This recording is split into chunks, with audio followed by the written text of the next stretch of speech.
It's so fun to use air dry clay at home, and so to make it a bit more like your traditional clay, I've made some air dry clay slip, and we can make lots of different items like this clay pot here, and it's made out of air dry clay, and so we can use some air dry clay slip, which is the glue that holds your clay together when you need to join two pieces together. It's really useful to have, and I'm going to show you how I made some. A method to make natural clay slip is to take the dry offcuts of clay, break them into small parts, and then crush them into tiny dust-like pieces. You would then add water and the particles suspend in that water, making your slip. And I just want to demonstrate this process to you using air dry clay, and it's really not all that easy, so I just do mine in a different way and I'll show you that in a moment.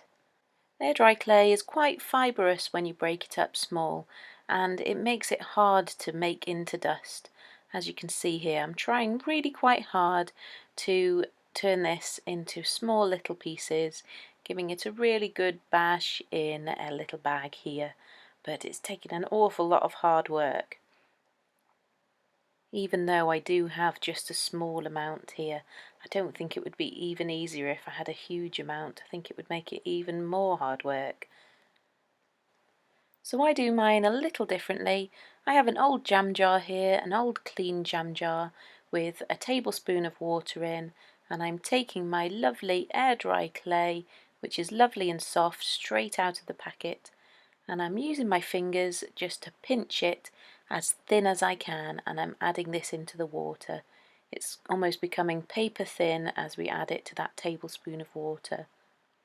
And I can keep going and adding in a tablespoon of clay, just the equivalent of a tablespoon of clay. And so this is how I start my process of making air dry clay slip, which is so useful for so many different projects.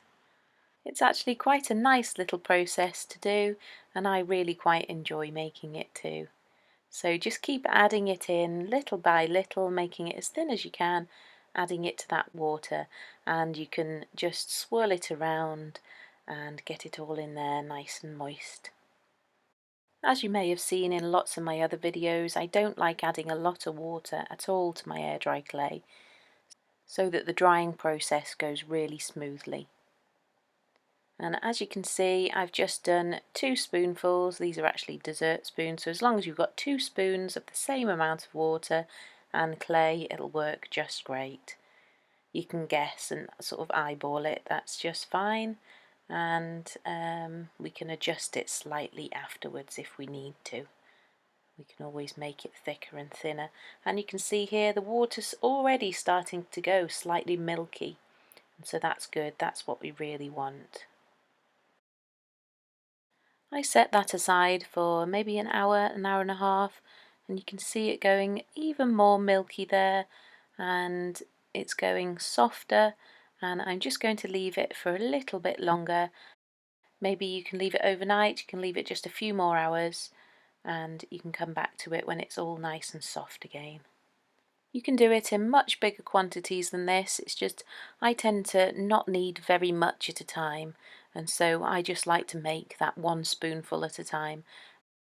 As you can see, it really is going lovely and milky, and it won't be too long until it's ready. So I'll leave it to set for another hour.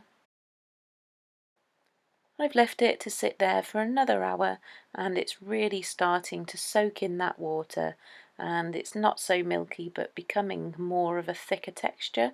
So we can take something and we can now give it a really good stir, a really good beat, and try and push any lumps out against the side of the glass.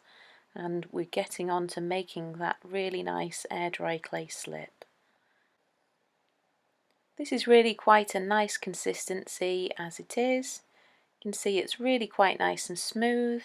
It's fairly thin. Just pop it on here and you can see. So that would be nice to paste on the edges of your pots and join the 2 sides together. That would work really, really well. If you want to have it slightly wetter, you could add some more water. But if you would like it a little bit thicker, once you've mixed it all to a nice consistency, you can just leave the lid off the jar for another hour, another 2, and like I have done here, I've left the lid off and it goes a lot thicker, and so we haven't got so much moisture in there, but we've got a really nice glue to use to attach our clay together.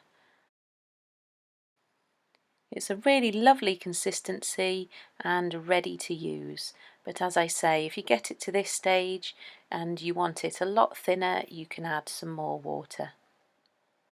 As I say, this is how I make mine, but if you make some a different way with air dry clay, then I would love to hear how. So please do put a comment in the comments below. I'd love to hear some other suggestions or any other tips and tricks that we can use for this.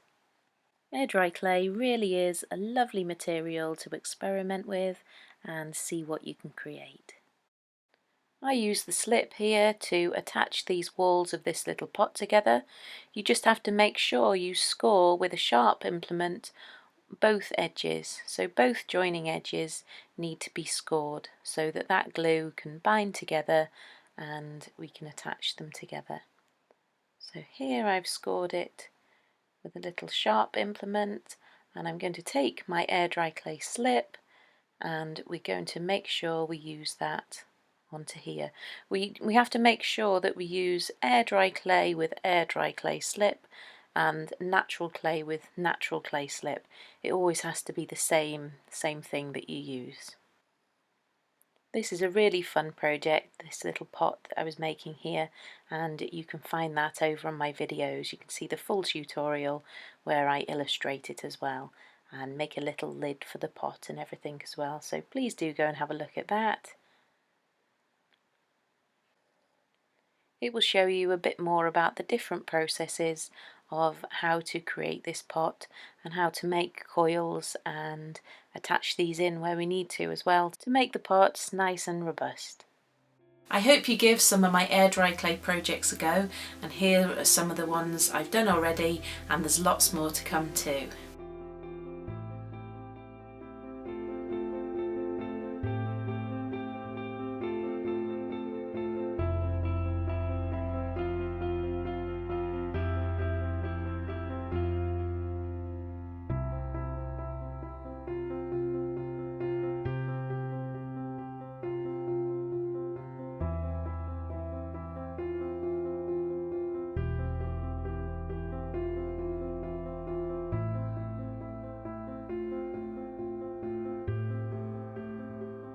Thanks for watching, bye for now.